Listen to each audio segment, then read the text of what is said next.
Olá, pessoal, sejam muito bem-vindos à nossa aula Família Multiespécie, Divórcio, Guarda de Pets, o que é justo para o animal. Antes de mais nada, eu queria agradecer o convite do professor Rogério. É uma honra, um grande prazer estar aqui nesse projeto tão bonito que o IPA tem, idealizado pelo professor Rogério. É sempre muito gratificante poder fazer parte de algo que eu acredito tanto e que faz tanto sentido na minha vida e tanto sentido na minha prática. Então, assim, hoje a gente vai bater um papo sobre essa questão de guarda de pets e o que é justo para o animal. E eu vou trazer para vocês alguns referenciais teóricos que eu trabalho, tá?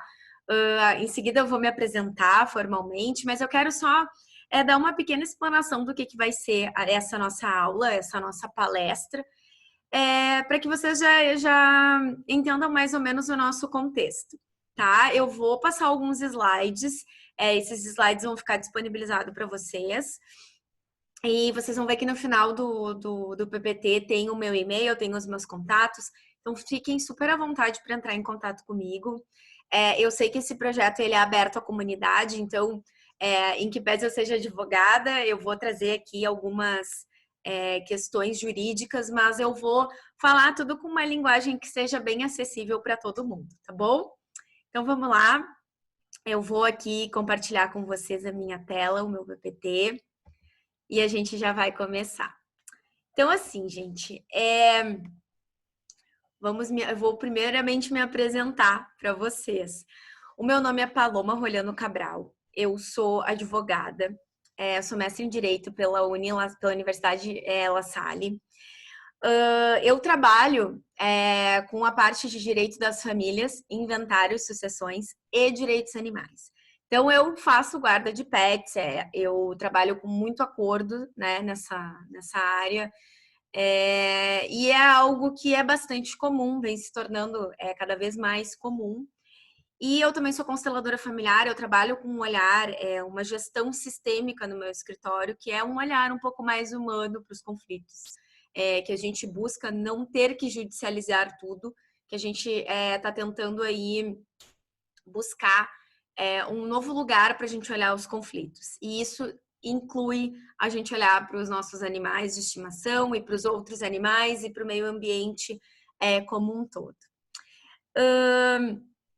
Eu trabalho nesse escritório que é meu, né, Olhando Cabral Advocacia, e também dou aula na pós-graduação da Uniriter, e tenho um projeto voltado, né, para a advocacia que busca trazer esse olhar um pouco mais humano. Então, feitas as apresentações, vamos lá, então. A primeira coisa que eu quero conversar com vocês, partindo dessa premissa, né, que a gente vai aqui expandir um pouco o nosso olhar, é que o direito ele é vivo, né? Ele é vivo, ou seja, ele vai ir se transformando de acordo com o que a nossa sociedade vai se transformando. E a nossa sociedade ela é plural. O que isso significa? Significa que a gente não pode colocar um modelo de família num quadradinho dentro da nossa Constituição e esperar que todas as pessoas dentro de uma sociedade cumpram esse quadradinho, estejam dentro desse quadradinho. Então, o que a gente começa a repensar a partir da Constituição de 1988?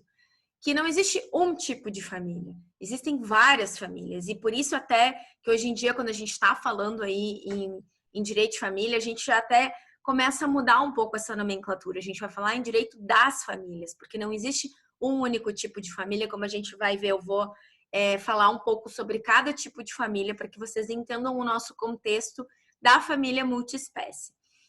Então, assim, uma coisa que é interessante da gente pensar aqui como contexto é o seguinte, eu falei que o direito é vivo, né? Então, conforme a sociedade vai mudando, o direito vai mudar. E aqui a gente pode trazer o exemplo, né, dos direitos LGBTQI+, a gente pode falar do direito das mulheres, a gente vai falar aí, né, lá atrás da abolição da escravatura e de todos os direitos que foram adquiridos, né? A gente pode, inclusive, trazer nesse sentido o crime de racismo Então, assim, conforme a nossa sociedade vai evoluindo e vai percebendo que talvez no sistema legislativo adotado até então existam algumas injustiças, a gente vai ir transformando tudo isso, né? Então, assim, é muito importante que a gente entenda também a importância, né, dos ativistas, né, das pessoas que traçam essas batalhas, que lutam pelas causas, porque é através dessas causas que a sociedade vai mudar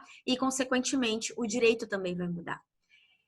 E eu provoco aqui vocês, quem é a família de vocês? Quem que vocês consideram parte da família de vocês?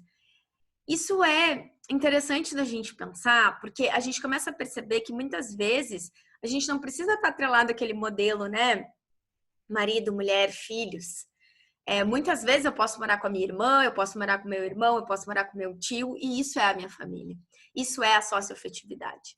Muitas vezes eu posso morar com os meus animais de estimação, muitas vezes eu posso morar com a minha mãe, ou eu posso morar com o meu namorado e o meu gato, com a minha namorada e o meu cachorro, e isso é família. E o que eu quero trazer aqui para vocês é que o direito não pode regular quem a gente ama. O direito, ele está aqui para proteger essa entidade que é a base da sociedade, que é a família. Mas ele não pode nos dizer quem é a nossa família, porque ele não pode regular o nosso amor.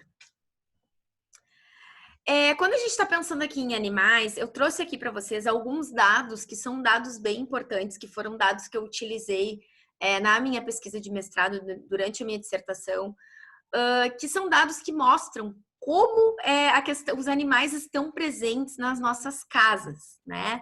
Então, aqui tem, por exemplo, né, um dos dados, esse de 2013, e inclusive, se a gente for pegar talvez uma pesquisa um pouco mais atual, a gente vai ver que isso provavelmente cresceu. E 44,3% dos domicílios brasileiros possuem pelo menos um cachorro. E 17,7% dos domicílios possuem pelo menos um gato. Então, assim, é muita gente, né? É praticamente metade do país que tem um animal de estimação. Então, não faz sentido a gente dizer que os animais não estão presentes na vida das famílias brasileiras. Então, assim, vamos pensar aí que mais ou menos, vamos trazer isso um pouco em números, né? Não só porcentagem. Mais ou menos 52 milhões de cães habitam os lares brasileiros. E aí a gente vai ter aí uma média de 1,8 cachorro por casa. É muita gente, é muito bicho. Né? Eu particularmente tenho 2 cachorros, então assim, e gostaria até de ter mais. Então, gente, a ideia é mostrar para vocês em dados que os animais estão presentes nas nossas famílias, né? Estão presentes nas nossas casas e isso gera alguns direitos, isso gera uma instituição familiar. Se a gente for pensar aqui, aí trazendo um pouco do contexto jurídico para que vocês entendam, antes de 88, né, a gente teve a Constituição Federal de 1988, ela é um grande marco.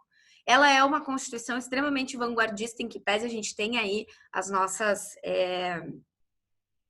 críticas, como tudo na vida. Ela foi uma Constituição extremamente vanguardista. Ela vai trazer o princípio da diversidade familiar. Ela vai desconstituir essa ideologia de uma família patriarcal, dizendo que uma família só vai ser família se tiver a presença de um homem. Né? Ela vai entender que a sociedade estava mudando e que já existiam muitas mulheres que já eram chefes de família. Então, ela começa a perceber que ela precisa proteger essas famílias também. Porque, afinal de contas, se a família é a base, né, da nossa sociedade, que é isso que a Constituição nos traz, não importa se ela tem a presença de um homem ou se ela tem a presença de uma mulher chefiando essa família. O que importa é que essa família se sinta protegida. Então, assim, para fins teóricos, né, para que o direito pudesse entender como que essas famílias estavam se posicionando e se constituindo, a gente vai criar, então, categorias, nomes para isso, que tem... Essas categorias, elas não têm peso, mas elas são para fins didáticos. Eu trouxe para vocês, porque é interessante a gente entender um pouquinho como que isso está se colocando na doutrina, como que a gente chega nessa construção da família multiespécie, né? Então, assim, a gente vai ter a família matrimonial, que é aquela família marcada pela solenidade do casamento, né? do casamento civil, né? Que historicamente a gente pode pensar na família patriarcal, mas assim, eu não quero que vocês fiquem com esses rótulos. Eu quero que vocês pensem, ok, é um casal, né? Seja de homem, seja de mulher, que resolveram fazer esse casamento civil, tá? A gente vai ter também a família dada informal, né? Que é aquela que iniciou lá atrás com concubinato, né? Quando a gente ainda não tinha a instituição do divórcio, então as pessoas simplesmente se separavam e se juntavam com outra pessoa, né? E não poderiam formalizar nada. E que hoje a gente tem aí, então, a união estável, que não necessariamente eu preciso ter um documento para ter uma união estável. Eu posso simplesmente morar com essa pessoa, e inclusive aí a gente vai ter várias nuances, porque hoje a jurisprudência e a doutrina entendem que eu não preciso necessariamente morar com a pessoa para ter uma união estável, mas isso é uma outra discussão. Mas essa é a dada família informal, tá? A gente vai ter a família monoparental, que é aquela que um dos genitores convive exclusivamente e é responsável pelos filhos biológicos ou adotivos, né? Então é aquela que é formada só por um dos pais, ou só pela mãe ou só pelo pai, tá? A família anaparental, ela vai ser aquela que a gente constitui uma vinculação familiar, mas sem conotação sexual. Então, por exemplo, a convivência entre os irmãos que moram juntos, né? O tio e o sobrinho que moram juntos. Isso também é uma família. A gente vai ter as famílias reconstituídas, que com certeza tem uma grande proporção no Brasil hoje, né? Que é aquela família estruturada originalmente por um casamento ou uma união estável, em que um dos integrantes tem filhos de outros casamentos ou de outras uniões estáveis. Então, são as figuras aí, né? Da madrasta, do irmão-drasto, do padrasto. Então, isso é uma família reconstituída, né? Novos relacionamentos que geram novas convivências entre os filhos. A gente vai ter a família poliafetiva, que é a família integrada por mais de duas pessoas que convivem com uma interação afetiva e sexual. Aqui eu quero fazer um parênteses para vocês. Eu sempre coloco a família poliafetiva quando eu estou dando uma aula. Contudo, eu não sei qual é o estado que vocês estão assistindo, né? Porque a nossa ideia aqui é que a gente possa levar esse projeto cada vez mais para todos os lugares, agora nesse formato online mais ainda. Mas, assim, aqui no Tribunal de Justiça do Rio Grande do Sul, a gente não tem essa aceitação para fins de reconhecimento de família. Isso ainda é um posicionamento extremamente retrógrado do Tribunal de Justiça do Rio Grande do Sul, que traz aí alguns problemas, porque se eu não tenho o reconhecimento desse tipo de família, eu não vou ter reconhecimento previdenciário, eu não estou protegendo essa família, né? Mas isso é ainda uma construção que a gente vem tentando demonstrar para o Tribunal de Justiça que isso sim é um tipo de família que as pessoas não podem regular quem a gente ama. Então, vocês conseguem perceber que a gente precisa demonstrar para o Poder Judiciário que as coisas estão mudando para que a gente consiga ir reajustando as possíveis injustiças que aconteçam na vida das pessoas que compõem essa sociedade.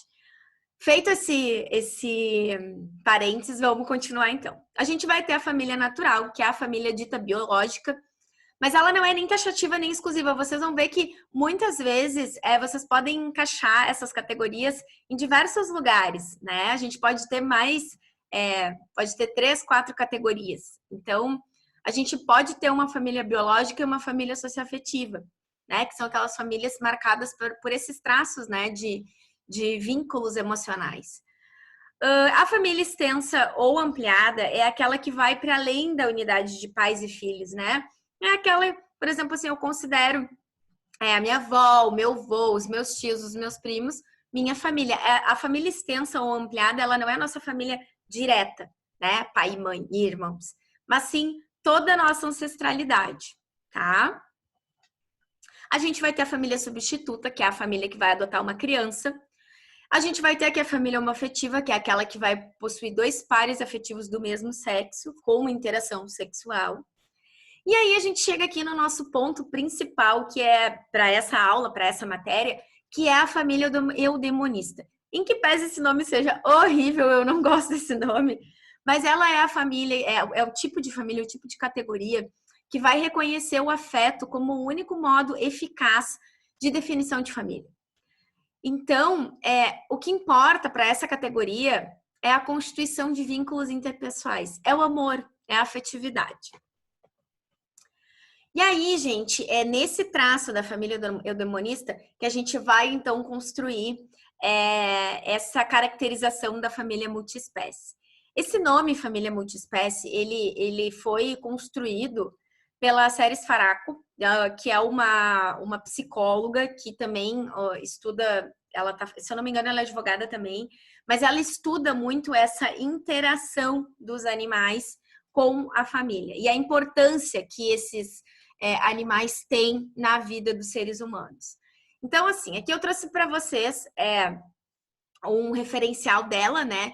Que um conceito dela é que a família multiespécie é aquela em que são reconhecidas como seus membros os humanos e os animais de estimação, em convivência respeitosa com as quais são travadas interações significativas. Então, olhem só.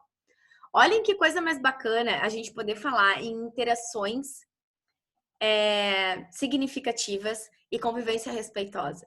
De nada adianta eu ter um animal de estimação e maltratar ele. Isso não é uma família multiespécie. Uma família multiespécie é onde a gente vai ter essa interação significativa, onde esses animais terão um espaço dentro do círculo familiar e a convivência vai ser respeitosa, tá? Aqui eu trouxe também alguns outros referenciais. Como esse slide vai ficar disponível para vocês, vocês podem ler com calma, sem pressa. Eu trouxe aqui também uma outra pesquisa para a gente conversar um pouco, porque eu acho que quando a gente está falando, né, da convivência respeitosa, é interessante a gente fazer esse link. O Serviço de Proteção ao Crédito fez uma pesquisa porque ele queria mapear o mercado pet, tá? A ideia deles não era entender sobre as emoções, mas sim entender como que isso estava sendo afetado no mercado pet. Só que aí, pensando nessa convivência respeitosa, essa pesquisa caiu como uma luva aqui para nossa aula. Por quê? Olhem só. 76% dos brasileiros com acesso à internet possuem animais de estimação. 79% são cachorros, 42% gatos, 17% pássaros, 13% peixes, 6% tartaruga, e ali vai ter ainda mais uma porcentagem de roedores, como coelhos, camundongos, furões, porquinhos da Índia, tá? Olhem que sacada bacana, tá? Dentro dessas perguntas, isso foi um questionário que foi feito. Dentro dessas perguntas, eles queriam mapear, né, o quanto que essas pessoas estavam dispostas a pagar mais ou menos por produtos pets. Então, assim, uma das perguntas era entender quais eram os sentimentos que eram despertados nessas pessoas que estavam fazendo essa pesquisa. E aí, 61% respondeu que o animal de estimação que ela tinha despertava amor. 61% respondeu que despertava alegria. 59% falou que despertava companheirismo. E 52% falou que despertava amizade. Só 8% desses entrevistados associaram os seus pets a gasto financeiro e só 2% pensaram nos seus animais como um problema ou como uma dor de cabeça. A conclusão que a gente tira de todas essas pesquisas é que o animal da categoria pet, ele está integrado na família. Se a gente for pensar no vínculo da afetividade, a gente está dizendo aí que 61% dos entrevistados disseram que são conectados pelos seus animais de estimação pelo amor. Quer afeto maior que isso? Não tem. Então, é interessante a gente começar a entender como que a nossa sociedade está se estruturando nesse sentido. Quando a gente fala, né, sobre a proteção da família multiespécie e como que o Poder Judiciário vem se comportando, o que eu quero trazer para vocês aqui, gente, é que assim, todas essas construções, elas são muito novas, tá? Em que pese o direito dos animais esteja crescendo muito rápido, né? Essa semana aqui a gente teve uma decisão muito importante do STF reconhecendo a constitucionalidade de uma lei que vedava testes em animais no Amazonas, e isso tem sido pauta, né? Tudo bem, eu entendo que a gente tem aí alguns movimentos bem retrógrados, mas é interessante a gente perceber que talvez há 8 anos há uns 8 anos atrás, mais ou menos, que foi quando eu comecei a trabalhar com direitos animais, as pessoas nunca tinham ouvido falar sobre isso. E hoje em dia, alguém, quando a gente fala sobre o assunto, pelo menos alguém na mesa já ouviu falar. Isso significa que a sociedade está mudando, que o ativismo está crescendo e que o direito está começando a reconhecer a importância dessa seara, né? Seja dentro da família, seja dentro da própria proteção, né, dos animais, da questão da vedação de crueldade, que a nossa Constituição, mais uma vez, vanguardista, vem e traz isso, seja na questão do ativismo vegano, seja na questão da produção das roupas, não importa, mas a causa vem tomando força. E é isso que é muito bacana para quem trabalha com isso. É a gente entender que as pessoas estão entendendo a importância dessa temática. Contudo, como tudo ainda é muito novo, a gente ainda vai ter dentro dessa proteção algumas questões que estão sendo discutidas e ponderadas pelo Poder Judiciário. A gente ainda não tem um posicionamento pacífico sobre isso. Se vocês forem pesquisar a jurisprudência, a gente ainda tem, talvez aqui algumas pessoas não saibam o que é jurisprudência. Jurisprudência são as decisões, né, dos tribunais de justiça e das varas, né, das varas que quando a gente vai lá para o juiz pedir, o juiz dá uma sentença, isso também é um tipo de jurisprudência. E nesse sentido, a gente ainda vai ter muitas discussões sobre se o animal se a questão da guarda do animal vai ser discutida na vara de família ou se isso vai entrar como uma posse compartilhada, porque no nosso Código Civil o animal ainda é coisa, isso é algo que precisa mudar para ontem. A gente tem alguns projetos de leis que eu também tenho as minhas críticas, porque daí vai olhar só para o pet, mas já são projetos de lei. Mas a questão toda aqui está mudando, mas a gente ainda tem posicionamentos que estão em construção, posicionamentos antagônicos, e que em algum momento os nossos tribunais superiores vão ter que falar sobre esse assunto. Aqui eu trouxe para vocês alguns princípios que norteiam o direito das famílias, né? Então, assim, o princípio da liberdade, né? Que é justamente isso que eu falei para vocês, a liberdade de escolher quem vai constituir a minha família, né? Que esse é um direito constitucional de primeira dimensão, que a gente chama. A gente vai ter o princípio da diversidade familiar, que foi o que eu falei para vocês no início da nossa aula, da nossa palestra, que até 88 a gente só podia constituir família através do casamento. E agora não é mais assim, né? Tá tudo ok. Esse marco, né, existem outras famílias que não são marcadas pelo casamento, é um marco extremamente importante. O princípio da afetividade é isso que a gente falou antes, então, que a família ela vai ser norteada pelo valor do afeto. O afeto é a mola propulsora dos laços familiares. Os laços consanguíneos eles não vão se sobrepor ao afeto. E aqui eu trago para vocês o exemplo da paternidade socioafetiva. Eu não sei se vocês estão familiarizados com isso, mas a paternidade socioafetiva é o padrasto que daqui a pouco criou aquela criança e quer ter seu nome na certidão de nascimento dessa criança. E hoje em dia a gente pode fazer isso. A gente pode ter o nome do pai biológico e do pai socioafetivo, da mãe biológica e da mãe socioafetiva. E dependendo de onde a gente está, a gente consegue fazer isso, inclusive, sem ter que ajuizar uma ação.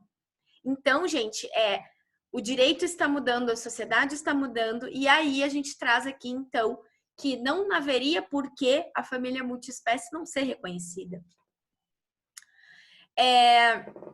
Eu trouxe aqui para vocês algumas passagens de doutrinadores que são muito importantes, né? E a gente vai ter também aí uma passagem, né, da tutela constitucional do afeto, né? Que o afeto é um direito individual implícito na nossa Constituição. Trago aqui para vocês, para quem for do direito, se precisar utilizar em algum momento, porque acho que é um argumento muito forte, e para quem não é do direito, para que vocês saibam que isso existe, tá?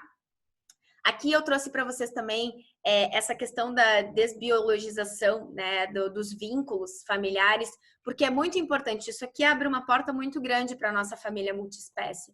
Se eu não preciso do vínculo biológico para considerar um pai, possivelmente eu não precise do vínculo biológico para olhar para os meus pets e dizer, olha, talvez eu não possa ter filhos e eu considero os meus animais como filhos. Ou eu tenho filhos humanos, mas os meus pets, eu amo eles como se filhos fossem.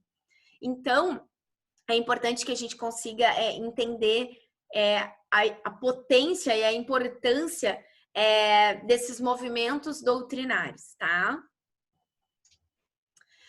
Quando que a gente pode utilizar esse argumento, né, da família multiespécie?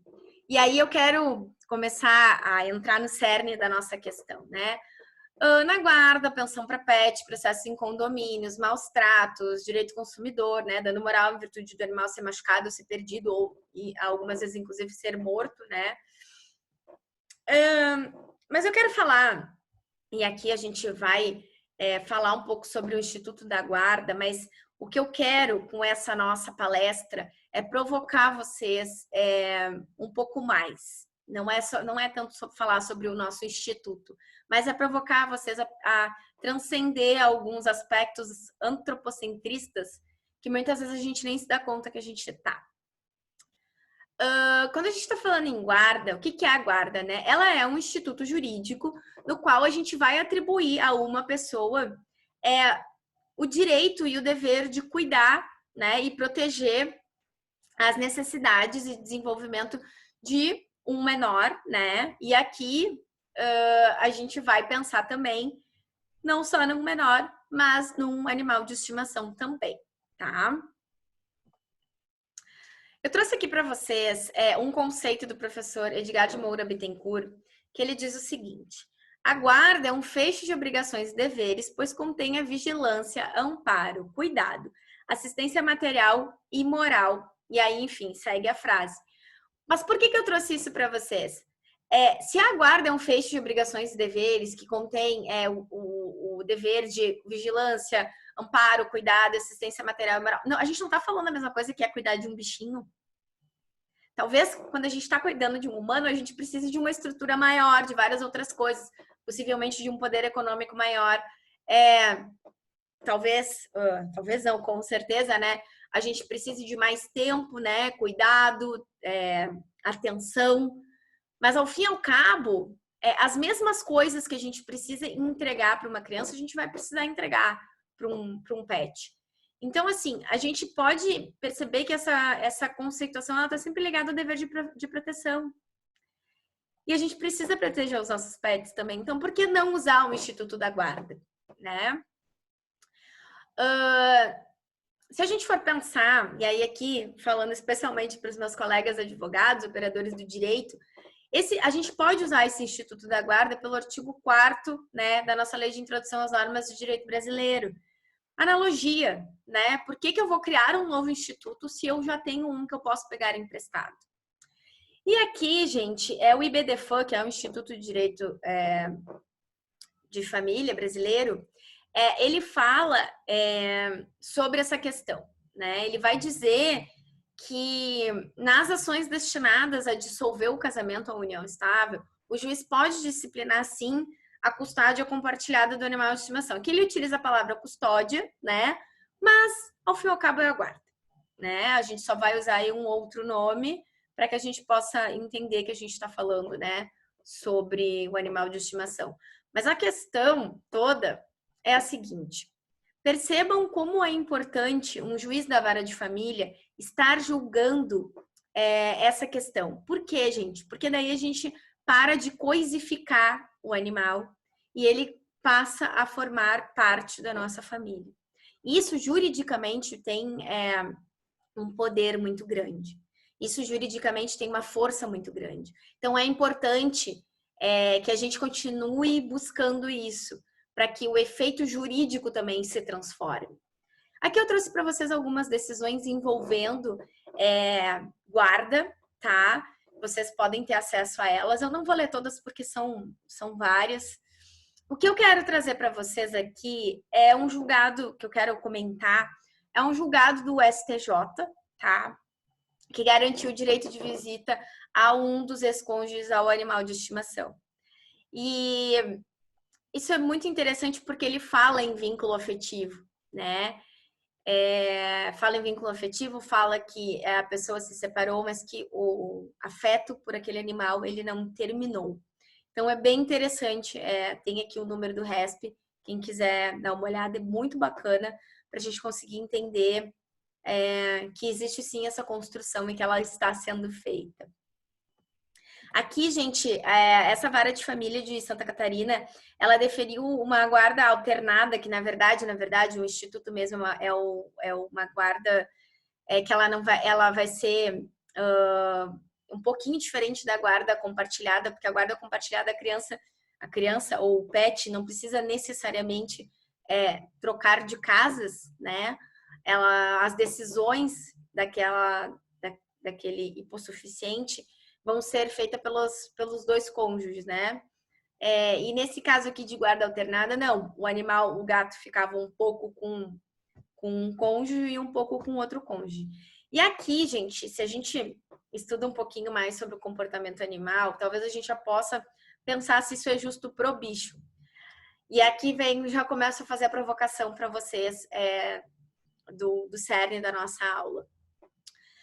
Em que pese isso seja bacana juridicamente da gente perceber, né, que uma vara de família está preocupada com isso e está trazendo isso, está positivando isso de alguma forma, a gente tem um problema, porque os gatos, eles não gostam dessa alternação, né? Eles não gostam de trocar de lugar. Então, a minha primeira provocação com vocês ok, estamos fazendo todas essas construções, mas para quem estamos fazendo essas construções? Será que a gente está realmente preocupado com o animal ou será que a gente está preocupado com o nosso bem-estar?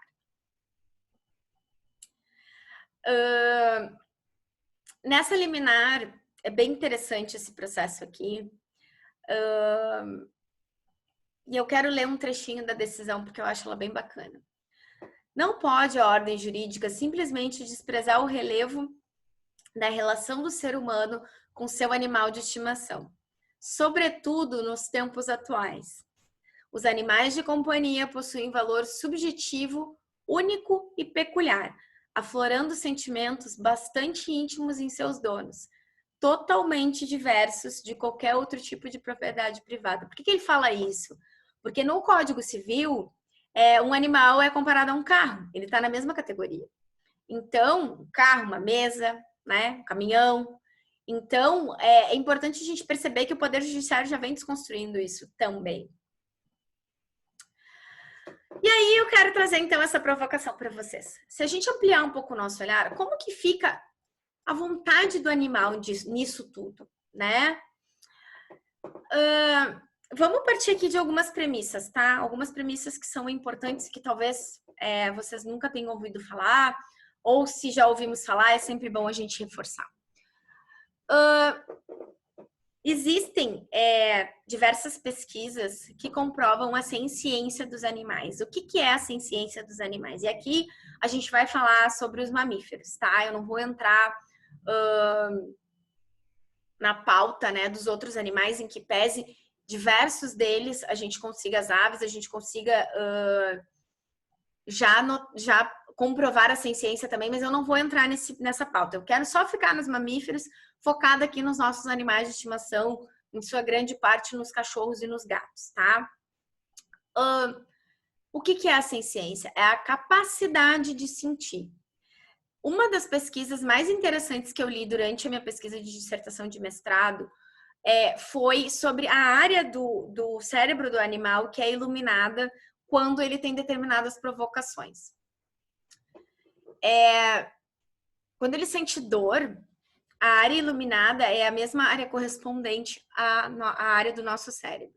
Quando de alguma forma algo acontece e desperta o sentimento de amor nele, a área correspondente ao nosso cérebro também é despertada. Então, assim, ao fim e ao cabo, eles sentem como a gente, tá? Se, partindo dessa premissa, que eles sentem, né, também, o que seria mais justo pro animal, né? Que faz parte de uma família multiespécie e que em determinado momento essa família está se dissolvendo. E o que seria melhor para ele, né? E aí aqui eu trouxe uma premissa que eu peguei emprestada, né? Que a gente utiliza bastante no direito das famílias, que é o melhor interesse do menor. Será que a gente fala, né? Será que a gente pensa no melhor interesse do animal, nesse caso? Ou será que simplesmente a gente não está muito preocupado com isso e muitas vezes a gente vai só usar esse animal como um instrumento para continuar machucando o ex-cônjuge, ou simplesmente eu quero ficar com o meu bicho e azar se ele ficar o dia inteiro em casa e não der nenhuma voltinha na rua. A gente precisa, gente, quebrar esse paradigma antropocentrista, que é a segunda premissa que eu quero trazer para vocês. A gente construiu a nossa sociedade entendendo que os homens estão no topo, que tudo na natureza e no meio ambiente serve aos homens, servem ao ser humano. Só que a gente precisa quebrar isso, né? Aí chega o coronavírus, né? E nos mostra que não somos nada, né? E a natureza está agradecendo, né? Não sei se vocês viram aí diversos pontos que eram extremamente poluídos, com o resguardo, né, de todos nós, estão aí pontos que não se via mais o céu, as águas lá em Veneza, enfim. O que eu quero dizer para vocês? A gente precisa sair desse paradigma de que somos o topo, né, do meio ambiente. A gente só faz parte do meio ambiente. Então, quando a gente está pensando numa estrutura de família e que a gente tem um animal, a gente tem que pensar o que é melhor para ele. Como se eu vou ter condições de manter esse animal, se eu estou preocupada com o que é melhor para ele. E aí, eu trouxe para vocês um pouco do olhar da minha pesquisa de dissertação de mestrado, que foi teorias de justiça para não humanos. E aí, aqui, eu fiz uma pré-pesquisa sobre diversas teorias de justiça que existem e diversas poderiam ser aplicadas na causa dos animais, mas eu escolhi uma, e em que pese eu tenha diversas críticas, e eu sei que muitos colegas que trabalham, né, na pesquisa de direitos animais também têm essa crítica com essa pesquisadora, com essa teórica, mas me parece que para um primeiro momento, para um primeiro paradigma antes do abolicionismo, que é o abolicionismo é a linha de pensamento que rege o veganismo, a gente não utilizar mais nada, né? A gente não utilizar os animais para mais nada, deixar os animais simplesmente serem. Mas me parece que até a gente conseguir chegar lá, existem alguns pontos que a gente precisa começar a pensar, e aí essa linha teórica me parece que nos auxilia nesse momento, tá? E aí que eu trouxe, né? Algumas decisões que a gente viu levam em conta o bem-estar físico do animal, mas será que é só isso que importa? Se a gente partiu dessa premissa que o animal sente também, será que é só o bem-estar físico dele que importa? Ou será que a gente pode pensar em outras coisas, né? E aí, então, vem esse referencial teórico que eu trouxe para vocês, que é passível de muitas críticas, mas que eu entendo que possa nos dar um norte nessa construção de justiça para não humanos. Então, assim, gente, vamos pensar o seguinte, tá? Aqui eu trouxe 10 capacidades. A Marta Nussbaum, quando ela pensa, né, nessa teoria de justiça, ela pensa primeiro para humanos, e depois ela estende, né, essas capacidades, e são bem mais que 10, tá? Eu escolhi aqui 10, que foram as 10 que eu escolhi na minha pesquisa, porque eu fiz uma análise jurisprudencial para conseguir perceber se existia alguma teoria de justiça sendo aplicada no Tribunal de Justiça do Rio Grande do Sul, na verdade da região sul. Desculpa. E aí eu utilizei essas 10 capacidades. Então, assim, por que eu tô trazendo elas aqui? Pegando essa premissa, né, parecida aí com o melhor interesse do menor, vamos pensar o que poderia ser o melhor interesse do nosso animal, né? Então, vamos pensar do básico, né? A vida. Que todo animal possui o direito, né, de ter uma vida. Ele não pode ser aniquilado de qualquer forma, né? E aqui, gente, vamos expandir um pouquinho o olhar, vamos pensar não só nos nossos pets, mas nos outros animais também, né? A gente vai ter a questão da saúde do corpo, né? Que os animais, eles possuem direito de ter uma vida saudável. E quantas vezes, talvez numa disputa aí de guarda do animal, eu não esteja nem um pouco preocupado com isso. Esteja preocupado em entregar, em pegar o animal e deu, né? A gente vai ter, então, também a questão da integridade física, que foi uma das premissas que a gente, se vocês olharem as jurisprudências, é uma das premissas que os julgadores falam, né? Eles levam em conta isso, quem tinha melhores condições, tendo em vista que tinha uma das partes que fica comprovado nos autos que maltratou esse animal em algum momento. A gente vai ter os sentidos, a imaginação e o pensamento. E aqui, gente, isso a gente está falando, né, que fica garantido aos animais posicionamentos de leis que vedem o tratamento cruel e abusivo dos animais. Mas se a gente está falando, né, em guarda, me parece o seguinte: talvez o animal queira conviver com outro cônjuge também. Se foi um animal que foi criado, né, desde pequenininho, junto, né, pelo casal, e aí simplesmente eu corto isso. Se o animal tem a capacidade de senciência, será que isso é bom para o animal? Será que eu estou pensando no melhor interesse desse animal? Ou será que, de novo, eu estou só olhando para o meu umbigo e vendo o que é melhor para mim? A gente vai ter aqui as emoções, né? E aí a gente pode vincular também nesse sentido, né? Nessa guarda de pet, a gente também pode pensar nisso, né?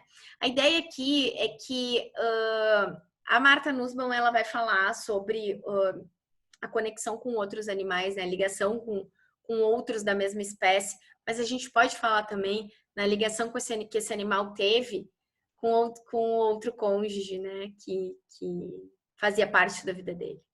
Então, assim, isso também é interessante da gente observar, tá?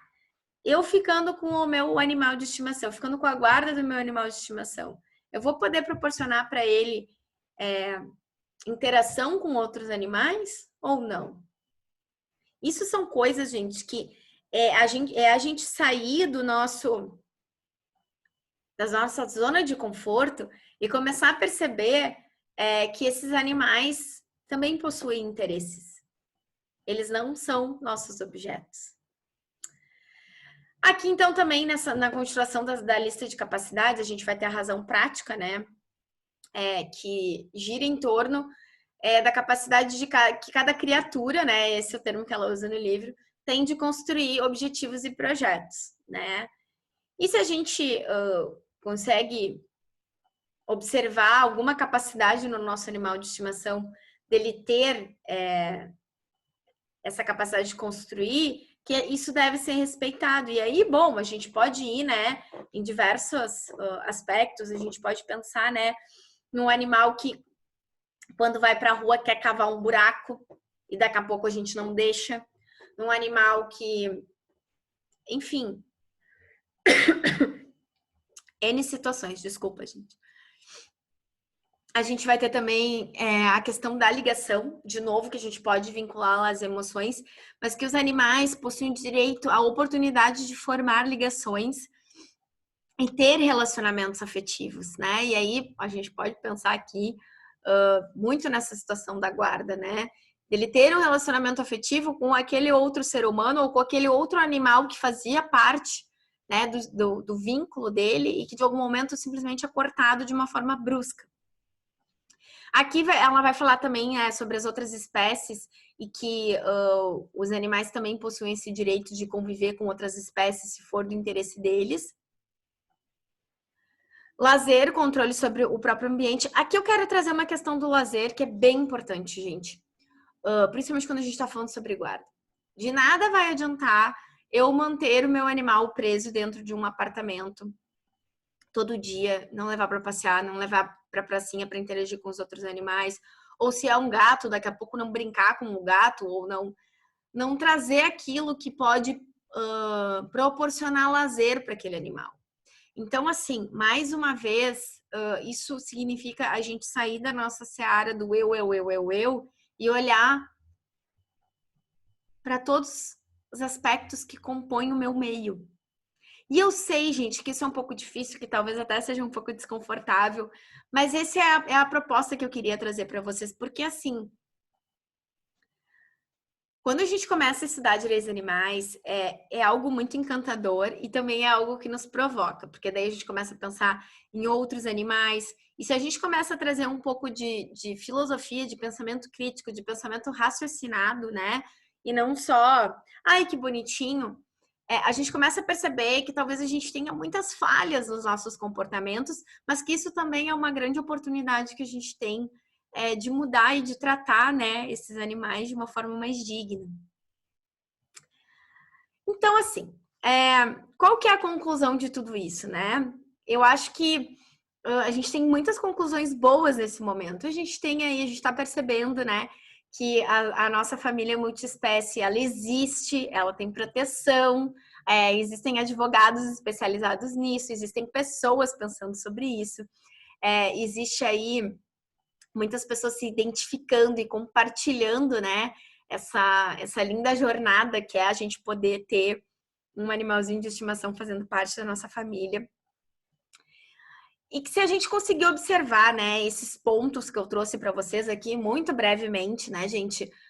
Aí essa pesquisa durou 2 anos, né? Mais até, porque eu sigo pesquisando e é importante que a gente tenha pensamento crítico, mas se a gente conseguir observar um ou dois critérios quando a gente está pensando nos nossos animais, seja se eu estou num processo de divórcio, ou seja no meu dia a dia, a gente já vai estar fazendo mais pelos animais do que a gente fez até agora. A gente vai estar começando a ampliar um pouco o nosso olhar. A gente vai olhar para o animal entendendo ele como sujeito de um direito. E não só eu sendo dona, né? Eu não gosto dessa expressão, né? Me parece que tutor é muito melhor e traz, né, a dignidade desses animais muito mais forte. Então, a minha sugestão e a minha provocação aqui é que a gente possa começar a romper essas barreiras do antropocentrismo e que a gente possa sempre lembrar que a gente tem uma vida nas nossas mãos quando a gente está cuidando de um pet, de um bichinho de estimação, ou quando um passarinho cai ali na nossa janela, que a gente está cuidando de um bichinho de estimação, de um bichinho, de uma vida, né? E que essa vida importa, que essa vida faz parte, que essa vida também é tutelada e que, acima de tudo, ela importa. Eu deixo aqui para vocês os meus contatos, o meu Instagram e o meu e-mail para quem tiver dúvida, para quem quiser compartilhar, enfim, alguma experiência. É sempre um prazer. E gostaria de agradecer mais uma vez a essa oportunidade, a essa